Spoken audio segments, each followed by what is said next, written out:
有请主持人赵川。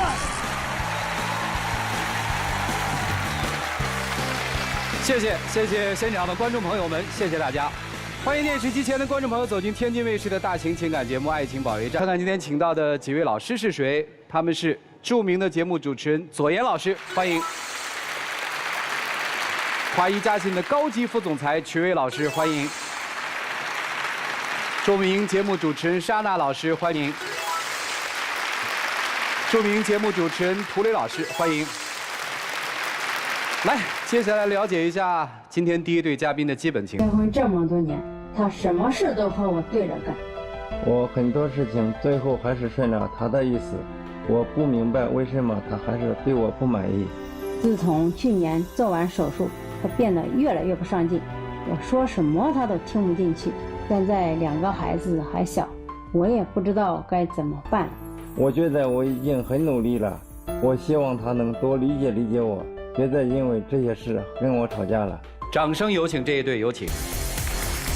钱先生37岁，来自河南工人；严女士35岁，来自河南无业。来，有请2位，有请。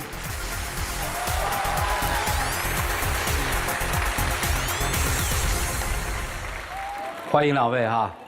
今天是谁要来这个节目的？是我要来这个节目的。来这节目干嘛？去年他得了那个腰间盘突出，他总是不上进，就感觉自己没用了那种。哦，是来激励老公的是吧？嗯，对，我说的他什么都不听我的。我也不是不听他的，像去年我刚做了手术，才1个多月，他都让我去当保安，医生都说了最少休息1年到半年，他最少在半年，他2个月的让我去。当保安问题是他也不累啊，他就跟休息是一样的。当保安跟休息一样啊？也不用干活嘛，他就坐在那里啊。所以说，我就想就全当休养了，让他去一下。所以您今天来的目的，如果我没有听错的话，是希望老公能上进，是这意思吧？对。你们俩结婚多少年？结婚15年。15年了。孩子多大2个儿子，大儿子13岁，小儿子8岁了。您的资料上面说您无业，什么意思？我就是干兼职，跟人家打扫卫生，干小时工。就这么说，您给家里挣钱吗？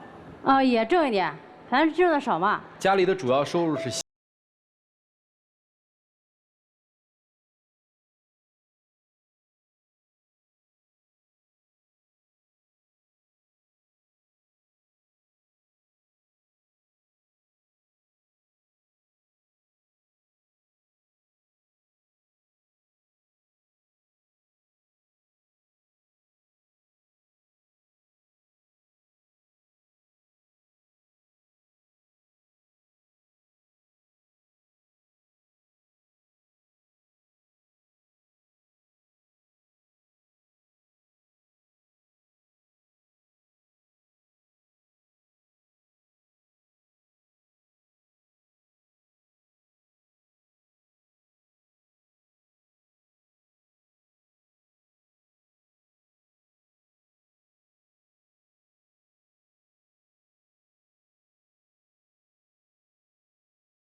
哦，现在还在工地干呢。对。那你妻子希望你做啥呀？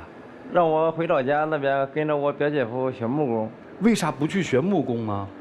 学木工不是3天2天能学会的啊。再说刚学的时候有没有工资还不好说。哦。家里边还要开销嘛，有小孩有老人。所以在你的心里觉得他给你指的那条路并不是一条好路，或者叫不现实，是这意思吗？对，不现实。去学徒有工资吗？就是他家亲戚嘛，他肯定也会给一点。有工资吗？我也不确定有没有，就是他学了，就是打一个长远的计划，就是想着是这样子的。所以也有可能是没有工资的啊，是吧？也那么如果他去做了木工活之后，他没有工资的话，这个家里面怎么生活？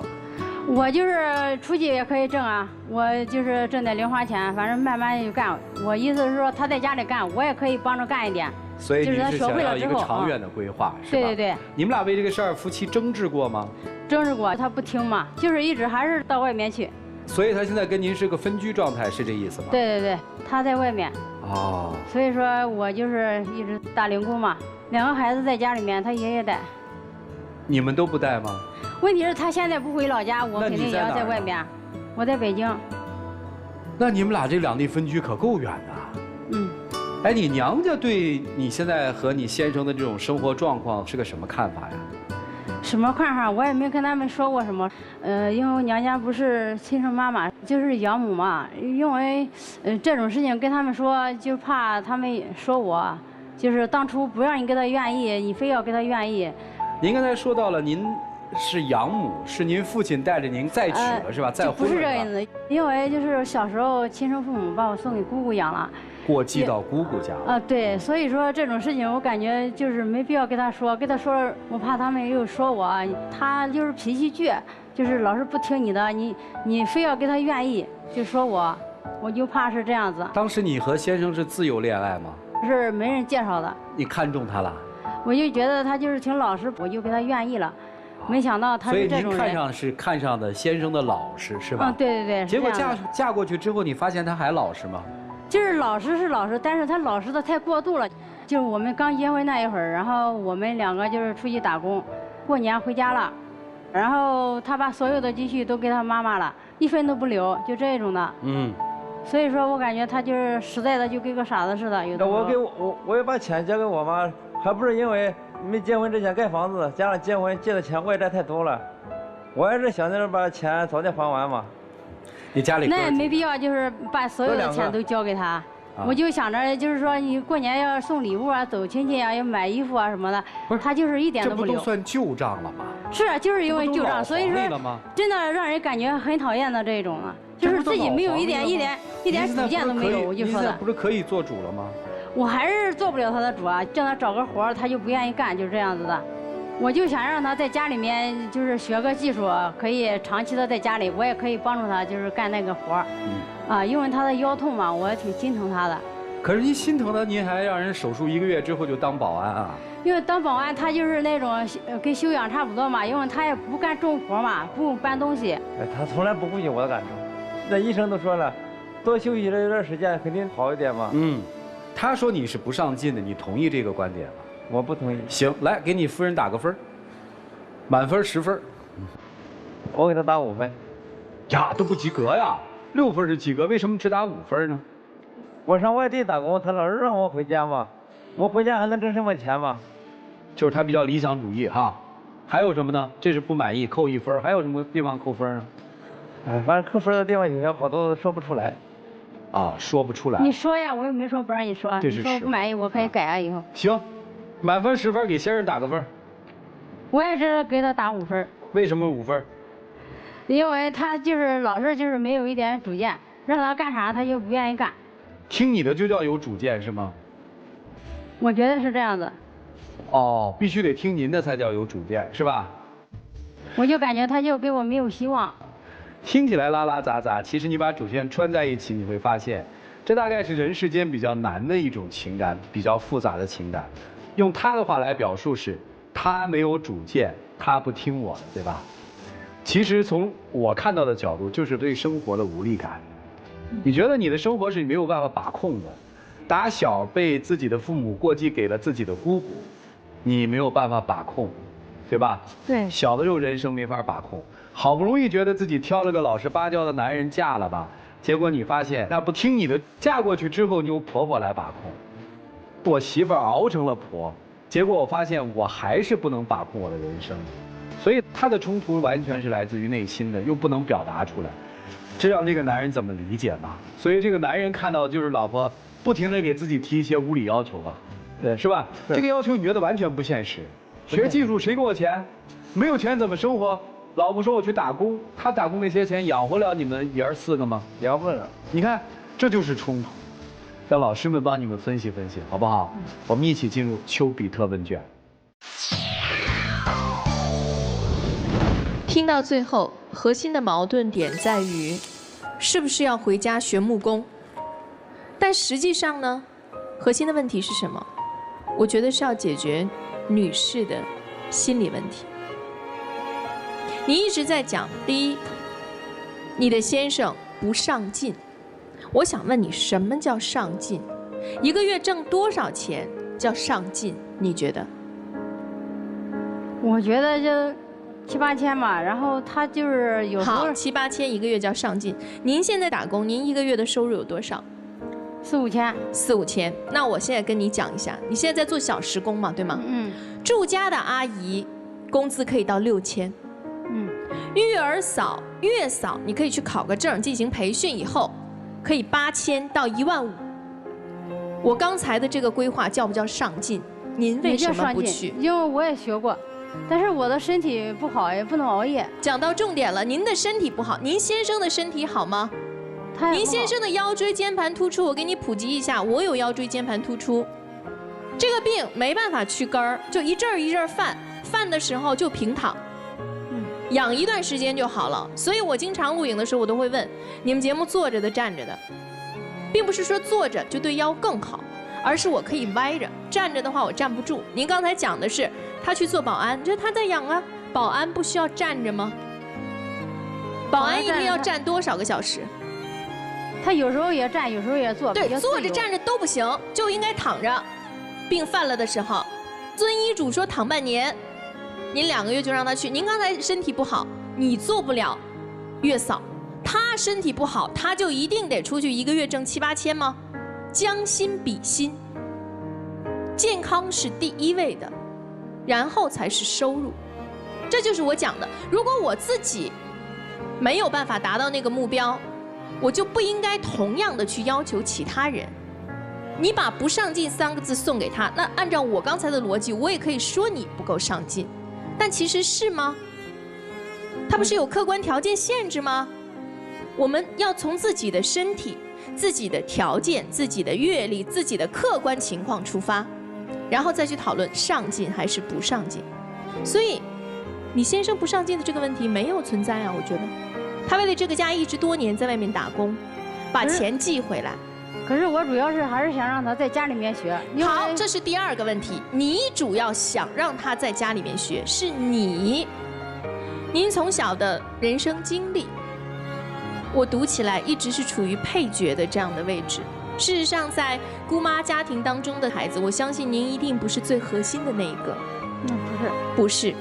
嫁到婆婆家以后，一样的，在家庭成员当中，您不是最核心的那一个，所以从小到大都没有掌握过话语权。现在好不容易多年的媳妇熬成婆了，我说话你还不听，矛盾在这儿。你就能不能听我一句？我让你往东你就往东，我让你往西你就往西呢？这才是您的心结。您要解了这个心结，我们的幸福感才会更强。所以你们要解决的是爱情的问题吗？是婚姻问题吗？不是，我觉得是你自己思想和观念的问题。很多的事情是需要跟他商量的，他这么大的年纪了，也不是不懂事儿的人。你们要寻找到协商到一个更适合你们夫妻双方、更适合彼此身体状况的一个解决方案，并不是说回家学木工一定不行，但是我希望你能够尊重他的想法，也让自己彻底的放下，不是说我说什么你就要听什么，明白吗？祝你们幸福，谢谢。好，谢谢左岩老师。我们不谈工作，我们谈谈情感。我问你个问题，你要如实回答我。如果当时主持人让先打分的是你的话，对你们之间的感情打分啊，你打几分？我们的感情嘛，只能打8分嘛。8分是吧？跟我想的差不多，至少一定是及格的。而恰恰男生在回答这个问题的时候，很坚定的说5分不及格。而你是顺着他说，那我也打5分，这就是感情上的问题。你以为你们之间仅仅是这种工作不上进、不听话的问题吗？不是，其实你们之间是感情上没有任何的交流。你自以为你们的感情还很牢固，你自以为自己感情还及格，并且能拿到8分这么高呢？而恰恰你对面这个男人，你的老公，他抱怨你的是什么？你根本就不关心我，这是问题的关键点。你关注错了方向了，导致所有的问题都不会达成一致。你看看你也出来了，他也在外地，孩子交给了公公，你们这个家庭是支离破碎。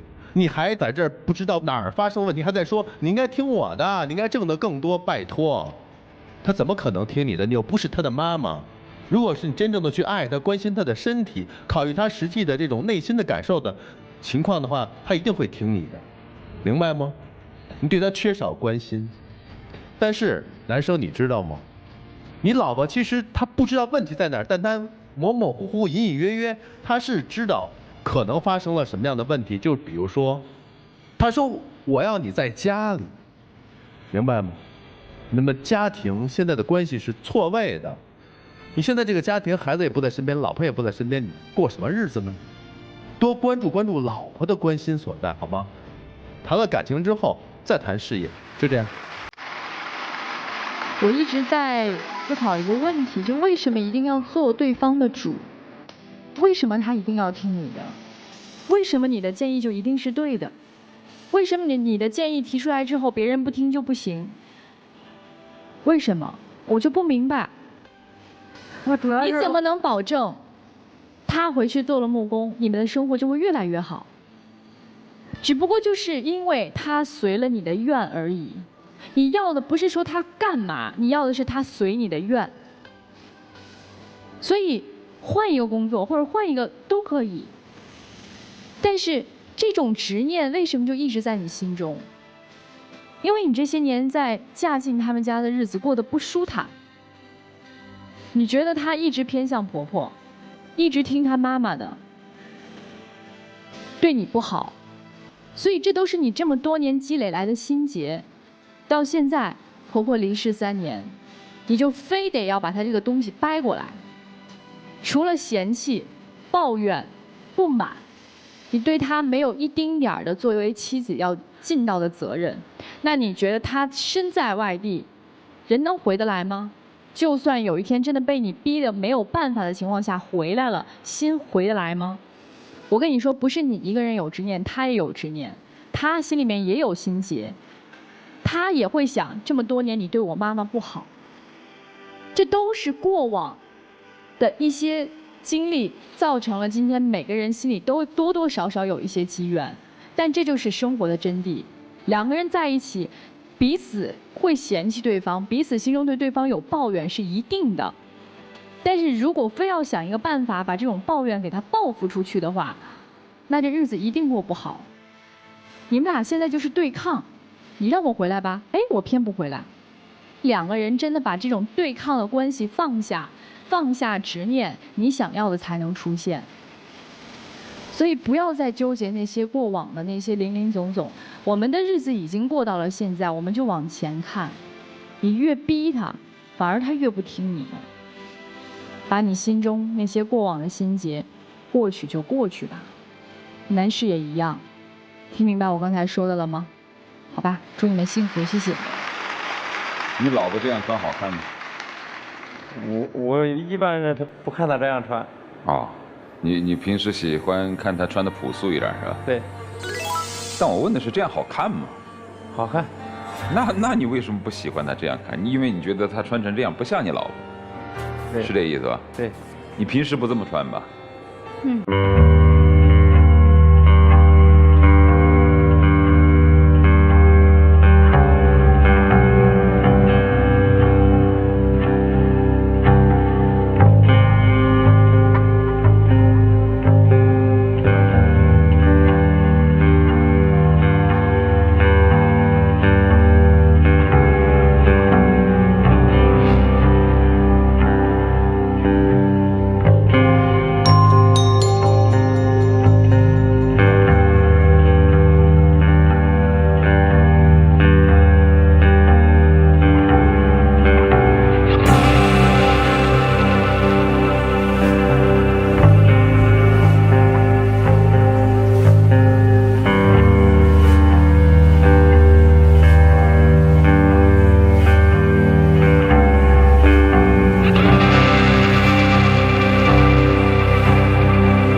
那些事情的背后都离不开你对这个家默默的付出。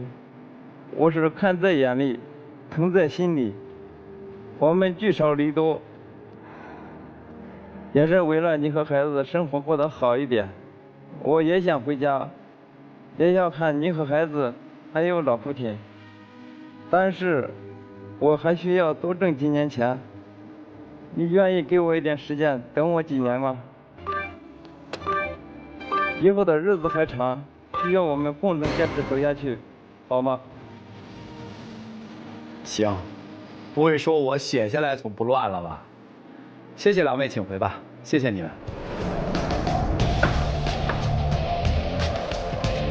来，请关门，请开门。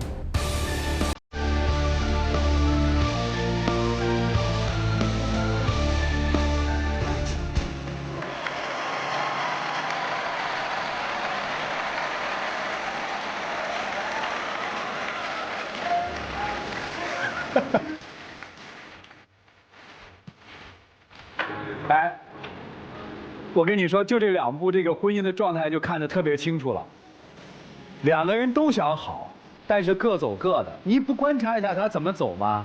那当老婆的不看看老公是从哪儿走的吗？还听你的话，回家好好磨吧。来，有请我们的小花童，有请。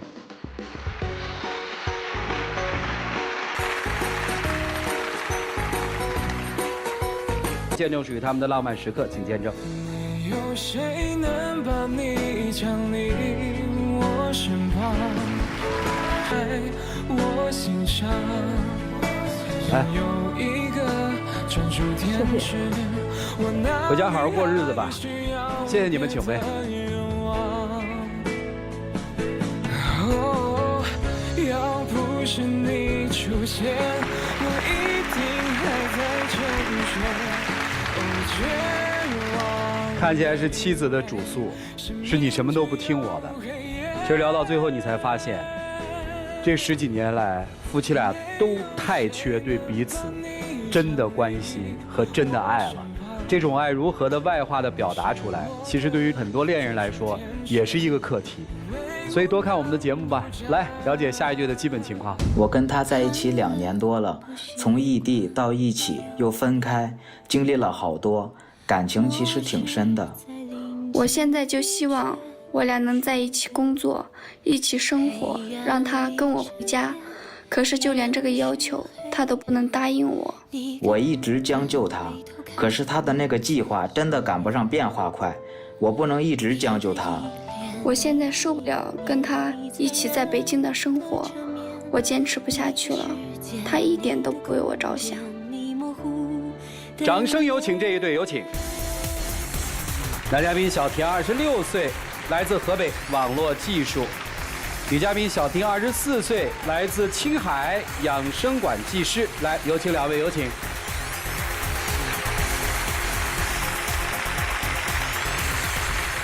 欢迎两位啊！打哪儿来啊？河北。我是青海的。啊，我知道。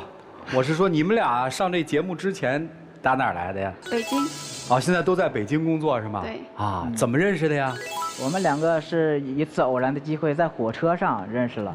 我们家是在县城做生意的，然后那年呢生意比较忙，我又正好去帮忙了。他正好是在河北上的大学，然后我们那次正好是同一辆火车回来的。在火车上看到她，我就觉得她挺漂亮的嘛，当时就想跟她要个联系方式，然后没多长时间我们2个就确立关系了。后来呢，就是我在北京工作生活都挺好的，挺稳定的。她现在就是特别想让我回他们老家那边工作，我现在不愿意就放弃北京这边的生活，去重新去打拼什么样的。行，听明白了。今天来的主要目的是，我想留北京，希望我们说服你的女朋友，是这意思吧？然后刚才说的是这么认识的，交往怎么交往啊？你就当时是在河北吗？因为他在你老家读书吗？河北哪儿读书？石家庄。石家庄。啊，他在石家庄读书的时候，你在哪儿工作呀？我那时候在我们那边一个小县城网络公司做技术啊，当时主要就是异地恋。异地恋就打电话、视频什么的。练得怎么样？当时练挺好。后来呢？后来就不怎么好了。后来他就总说你在这小地方没有什么发展啊，没有很大的发展空间什么的，你去大地方闯闯嘛什么的。后来我就去北京了嘛，去闯。然后他来了之后，他又说北京这边生活压力太大了，然后就说你去小地方就不行吗？安逸点就不行吗？反正就是我怎么做都不对，然后他怎么说都是他的理。不是那样的呀。当时我是在读大学嘛，那肯定思想观念是不一样的。现在我出来社会，我就觉得其实挺残酷的。我觉得还是在小地方扎根，我觉得比较好一点。那个，说说你们谈恋爱谈的怎么样吧？别老说去哪儿去哪儿，听着都累的哈。恋爱谈的怎么样？当时谈的确实挺好的，我觉得他人也不错。俩人虽然是每次在手机上聊天呀啥的，也没咋见过面，就见了那一次面就将近1年没见过面嘛，反正也当时挺好的。哇，就火车上见了一次。对。然后就1年没见。因为当时他在保定，我在石家庄，他不来找我。多近呢？你为什么不去找啊？就是当时工作比较忙嘛。你有多忙啊，兄弟？谈恋爱。他就是比较害羞的那种。然后后来我就自己去找他了。哎呀，等于1年没见面，再见面还是你去保定找的他。对。哎呀，你得有多大的定力？你们俩这事儿都没吵过架？吵呗，好几次都是我主动找的他，他一次都不来找我。那我后来没有找过你吗？对，找过一次，就玩了个是一次吗？就是一次呀。行吧。反正就是在恋爱期间，女生比较主动，是这意思吧？听下来，就男生相对的被动一些哈。你是哪年毕业的？我是今年刚毕业的。今年刚毕业，那你现在在哪儿工作呢？现在北京。等于现在你要求他从北京走，是这意思吧？对，我想让他跟你回老家。回青海，我俩一块儿回青海发展来着。那你是哪年去的北京呢？是现在在北京大概待了2年了。应他的要求去的北京是吧？对，当时就是跟他赌气，他赌什么气啊？您可以问问他当时跟我说那些话，他是怎么说我的。啊，行，说说吧，当时发生了什么？当时我就觉得他在一个小县城工作嘛，我就觉得年轻嘛，毕竟，然后想让他去外地闯闯。当时，然后他也不愿意去，我俩就吵得挺厉害的，我就反正说的话也有点过分。你是怎么说的？我就说他没有用，没有个男人的样子。再就是激励他、鼓励他呗，让他去那个大城市看看嘛。毕竟咱们都年轻。我说你要去大城市，我毕业之后我也跟着你一块儿去。就当初你是有个承诺的是吧？对。然后你就去了。对，他当时跟我说的是，你就闯失败了也没事儿，但是我要的是这种敢拼敢闯的，就行了。然后我去了，去找工作，刚开始也是处处碰壁嘛。好不容易有一家就是比较小的公司录用我了吧，工资还特别低。当时我生活的还是比较拮据的，因为我去北京一共兜里就带了2000多块钱，然后交完房租就没什么钱了。那是。我一天基本上就吃1顿饭，然后就是跑到很远的地方、很偏的地方嘛，就花几块钱吃1顿饭。然后他来了之后，看到我屋里有一些零食呀什么的，他就说：“哎呀，你这生活过得挺好呀，你不是说你在这边挺难的吗？”当时我也是为了要面子，还是一方面为了他担心，然后我就说：“我过得挺好，其实平时就吃那些东西，饿了就吃一点什么的。”他就总觉得。那每个人都是这样的呀，你刚来北京也都是不容易的呀。那你既然知道刚来北京都不容易什么的，咱们在北京这么长时间，好不容易现在安稳了，又要去别的地方。当初让我去大地方的是你啊，又让我回到小地方的还是你，你怎么着你得给我一个选择吧，让我能怎么办？那但是现在你是安逸了，那我呢？我这个专业压根在北京不好找工作呀。哎，你什么专业啊？我是医学影像技术，然后在北京。医学影像技术就是看那个 CT 啊，就看这些东西的是吧？啊，这也需要经验啊。然后在北京我压根就找不上专业对口的工作，我说就回老家发展去呗，就回青海那边，但是他又不同意。他就说在北京闯挺好的，但是我又想，我既然是学了这个专业，我就想在这个专业领域有一定的成就嘛。但是他又觉得我就是老想让他换来换去，就这样。咱们说说感情的事儿怎么样？你们俩感情怎么样啊？感情的话，我觉得咱俩在一块儿的话，3天一大吵，2天一小吵，就那样。都为什么事儿吵啊？你说错了，是1天一小吵，2天一大吵。你的嘴还挺快，你说吧。因为他就是我做什么他都不满意，我干什么他都看不惯。比如呢？就比如说他做饭嘛，然后吃完饭让我去刷碗洗锅什么的，不洗不满意，嫌我懒，洗完了他还不满意，嫌洗的不干净。你本来就不干净，第2天我做饭的时候我又得要再刷一遍，那过道什么的你都不擦，你就可是那天我表面告诉洗一下。了没有？我说我近视眼，我看不清楚，我看着我说那你挺干净的。把眼镜戴上呀。那眼镜戴上，这个眼镜度数不够了呀，现在也看不清啊。不是换眼镜不还得好几百块钱一个眼镜？我好几百块钱我就再去买眼镜去。那你老说你自己洗不干净，那你也怪我。你眼睛的事可不怪我。那我洗不干净，你说一回两回就行了呗。主持人他不是说一下两下，就他逮这个事儿，他能老说，一直说，就说到让人心里特别烦那种。啊。那关键你也不打扫房间呀？你看那房间你一次打扫过吗？那不都是我在打扫吗？是你打扫房间，我也知道你大老远过来跟着我挺辛苦，挺不容易的。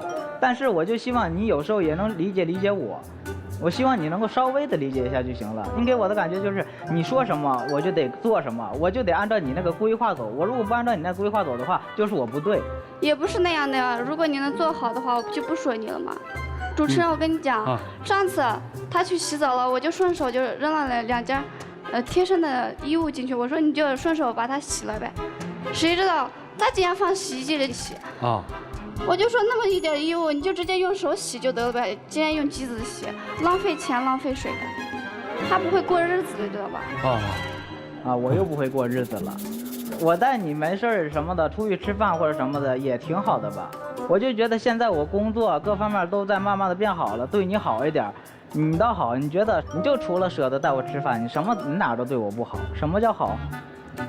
那你现在对我挺不耐烦的，尤其你打游戏的，你现在陪游戏的时间都比我陪的多。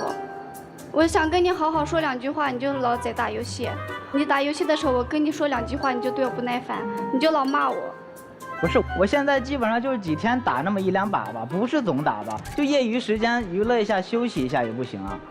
那业余时间你陪我一下我吗？没陪过你吗？陪我了吗？行，你说没有就没有。本来就没有。本来就没有。行，你们俩在一起多久了？就是快3年。在北京。在北京3、4个月。就3、4个月就演变成这样了，彼此看着对方都比较讨厌是吧？对，我刚来的时候，他对我可好了啊，特殷勤，就是你衣服脏了，我去给你洗衣服；你吃饭，我去给你做饭去，我给你煮面去。他现在呢？现在啥也不干了，衣服都不洗了，饭也不做了。然后锅呢，我让他去刷，我稍微说话狠一点，他就说不刷了，你爱刷不刷，不刷就那样撂着去吧。不是，我说了，我说你别老催我，就吃完饭就在那放着，我一会儿肯定会去刷的。但是你就老那么说我，你就越说我就越不耐烦，就越不想去嘛。哎，我问问啊，3、4个月前为什么能做到那么殷勤？3、4个月后为什么就不殷勤了，兄弟？因为3、4个月前他来北京，他也是为了我退了一步啊。因为我觉得人家大老远过来了，就愿意这么远跟着我，也挺不容易，我应该对他好一点。听明白了。也就是说，现在3、4个月过去了，他又要回，你觉得心里比较烦是吧？对，他脾气特别大。当时第一次吵架嘛，他就是非要回家，就收拾东西都收拾好了，行李箱什么的都准备好了。回青海是吗？对，非要回老家那边，然后就怎么着也不在这边。回了吗？他没回啊。不是我不愿意回，是他拦着我不让我回。是他非要拉着我。当时发生了什么呀？一定要走？当时就是因为这个洗衣服这个事儿。这么点小事儿。行，我问问女生，如果他不跟你回家的话，你会跟他分手吗？会。你是已经下定决心执意要回老家了是吗？这是首要条件，次要条件也是有的。我觉得在河北那边发展也是可以的，只要是不在北京就行。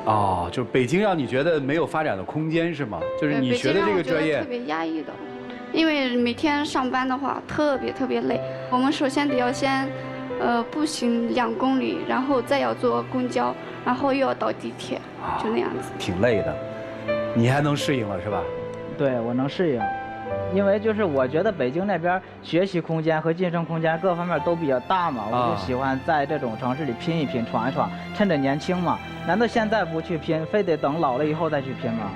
但是我觉得再这样拼下去也没什么意义，我觉得再过10年还是这样的。是，之前你也这么说的。我在那小县城工作的时候，你也说你在这干10年，你还是这样。后来来北京了，你又说你在这干10年还是这样，那你就直接说我就10年还这样就得了呗，不管我去哪儿就得了呗。那你要不改变自己的话，其实也是这样的。你觉得这几年他有进步吗？有一点。只有一点啊？那看来还是应该留在小县城哎，是吧？对。这是你的依据是吗？那我当初就是你让我去别的地方找工作，我是不是说我在这工作挺稳定，就别去别的地方？咱不说工作了，这儿不是工作保卫战哈，咱说感情这点事儿啊。女朋友要回老家了，你要不跟她回，她就要跟你分手，这结果你接受吗？如果她非要这样的话，我也没别的办法。就是说接受喽。我觉得我在那边找个工作确实不容易，而且这么长时间了，好不容易稳定了，就是不甘心吧。你回答我，你还喜欢他吗？喜欢。还有像以前那么重要吗？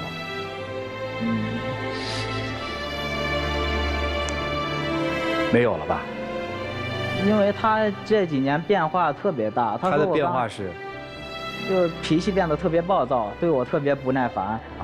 我刚开始跟你在一起的时候，我就说了，我说我脾气大，你还说你不相信。但当时你说你脾气大，你只是说说而已。但现在是什么情况？你说你脾气不大，你表现的脾气大。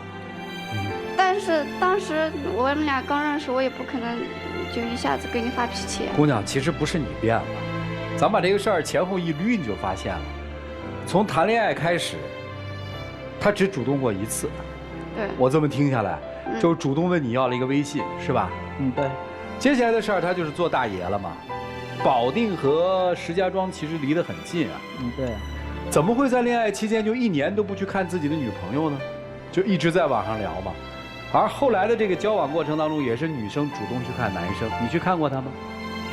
我去看过，就是我当时之所以不愿意过去找他，就是因为就在火车上见过1次面嘛。我当时去看你的话，你再一看，就是你看这个身高或者什么的，我是怕这个嘛。行。当时我也没嫌弃啊。然后女生在这个读书期间，心想外面的世界，对吧？对。就逼男生到北京去闯荡，希望有个更大的世界和舞台，对吧？对。其实在我看来，可能在这个时候关系恰恰就发生了质的变化了。因为男生没有细说，但是男生讲到了说刚去北京的时候很难，对吧？对。那个时候你女朋友给你的支持多吗？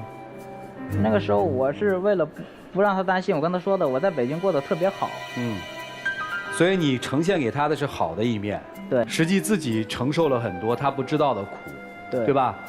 女朋友也没有发现，没错吧？没发现。自打我来了北京以后，发现我其实也挺不容易的。所以我才想到了他的也挺不容易。对，所以都后知后觉嘛。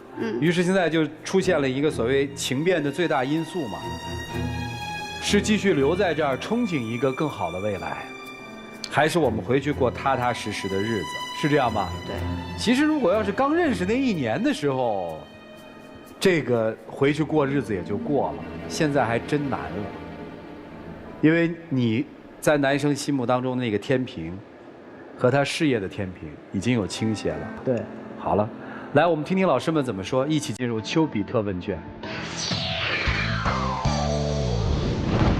北京就是一个充满着梦想、机会的城市。有些人在这里拼搏，然后留下来；有些人在这里挫折，然后离开。我特别想知道，这男生。当你到了北京遇到了那些困难的时候，你是不是也曾经想要放弃过？对。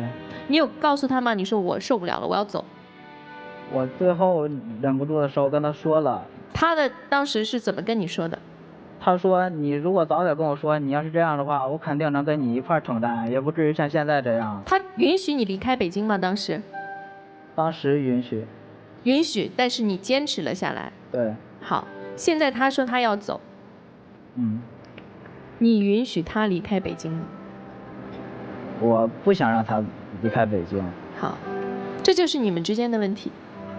他跟你讲的是他允许你离开北京，并且愿意跟你一起承担，但是你就不愿意。其实女生，我最开始不太理解的就是，你以为你是指南针呐，你指哪边是南，你让他去他就得去，你现在让他离开他就得离开。但事实上，我理解你的想法。当我们年轻的时候，我们希望有更大的舞台，可是当我们碰壁的时候，我们现在想逃离了。对。你受不了北京的压力，这就是他讲的。为什么你的女朋友变化很大？她其实就是压力太大了。你刚到北京的时候月薪多少？我刚到北京的时候月薪2000多。现在月薪多少？现在月薪7、8千。你觉得你已经在这站住脚了，并且扎下根了，不愿意离开了，对吗？对。所以其实是什么？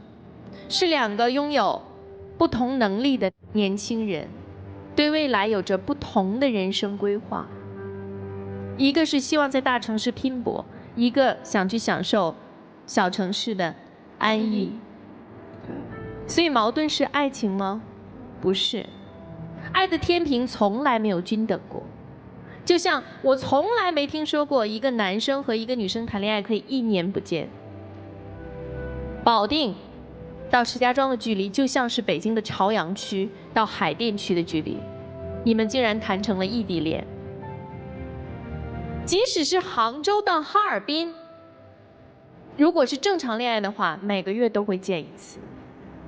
所以其实你根本就没有多喜欢他，他只是你在那些困顿的时刻，在那些迷茫的岁月当中的一剂强心剂而已。他给到你所有的支撑，就是他对你的嘲讽。你不甘心，你为了他这句嘲讽，然后努力向上，当然，结果是好的。可是爱情呢，是没有的。你不愿意为了这个女生放弃任何一点点，当然这是人生的选择。所以今天没什么好聊的，我觉得就是该留在北京的留在北京，该回老家的回老家，各自找到自己向往的生活和爱人。祝你们各自幸福。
一片天地有了希望了，他再让你离开，怎么可能呢？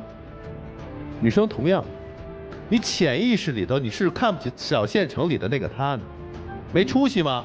得去大城市发展，人家去了，你来了，但恰恰在困难面前的时候，你选择了退缩。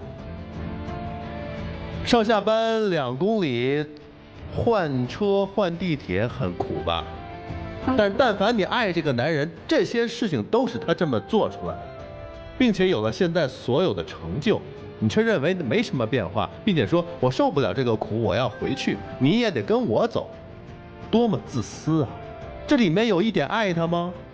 爱人在身边，做出了你的榜样，你就不能为了他留在这克服这个困难吗？不能啊，因为我受不了啊，我只爱我自己啊。所以2个同样自私的人又不是足够的爱对方，当然是这个局面了。你有什么权利让他跟你离开呢？不要让这份感情最终留下一个埋怨，没有谁对不起谁，而最终我们留一个怀念，一个珍惜，一个过往，多好，好不好？就这样。爱是成全，不是改变。你们2个人都没有任何的权利去决定对方的人生，就是你没有权利要求人家必须留在北京，你也没有权利要求他必须要跟你回青海，或者离开北京去任何一个小城市。爱情是美好的，可是呢，一旦碰上生活的琐碎，那些美好就消失了，这些琐碎就浮出水面了。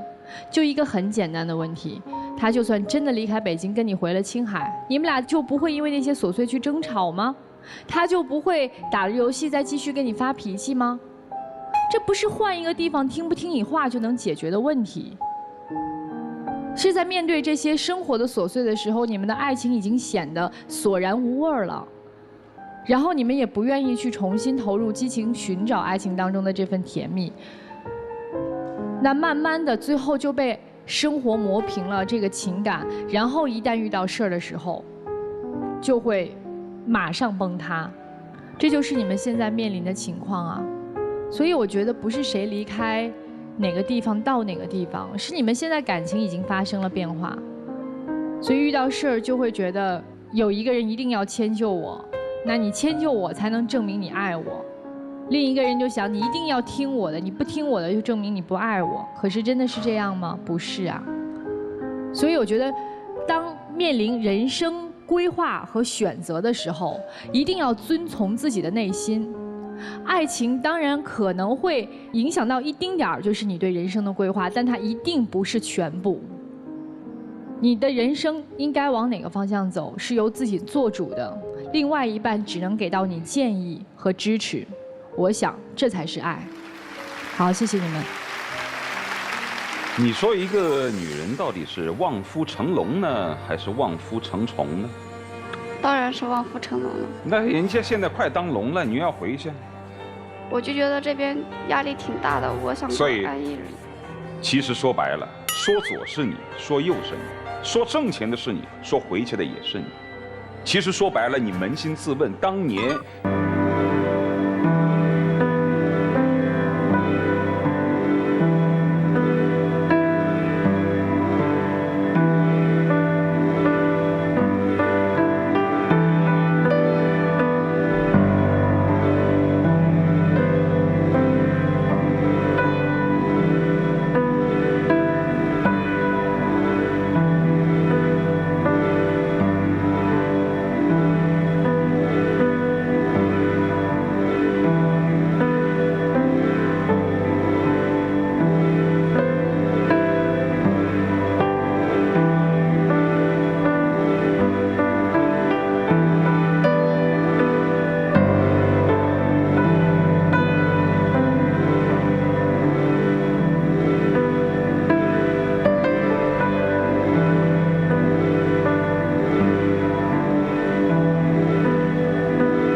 看现在工作什么的都越来越好了，你却又嫌我忙，对你关心不够。我以后会改的，我可以拿出更多的时间来关心你、照顾你。但是我希望你以后也能够做到，不要把我逼得那么紧，不要说你说什么我就必须得那么做，这样有时候我真的会喘不过气。我希望你再给我一点时间。我知道了，我就是有时候管你管得太多了，我也知道，大到工作上，小到衣服上，我都管。谢谢两位，请回吧。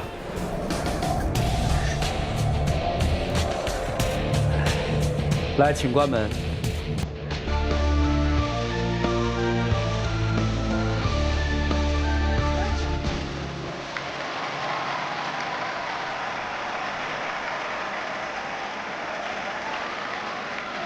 不是这么委屈是啥情况？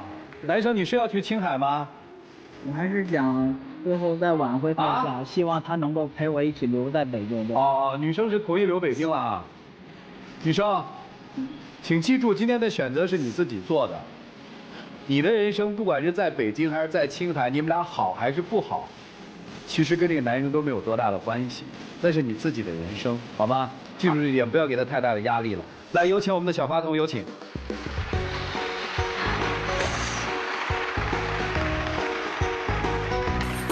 属于他们的浪漫时刻，各位请见证。没有谁能把你降临我身旁，谁能去谢谢两位，请回吧。谢谢我心上有一个专属天使，我哪里还需要别的有网友提问说，结婚快2年了，结婚后呢，觉得他们家人根本没有把我当成自己人，家里的情况一直都隐瞒我。这次呢，我俩因为生活中一件很小的事情吵架闹离婚，然后我才知道家里欠了10多万的外债，而且公公还得了肾病的事情。知道后呢，我也很难过，跟他说了很多好话，但是他现在就要和我离婚，我该怎么办呢？他要离婚，其实我认为不是这次的事情，大概是你一直的不够贴心，让他真的心寒了。所以如果不想离婚，还是好好去想想怎么做个贴心的妻子吧。下期节目再见，谢谢大家。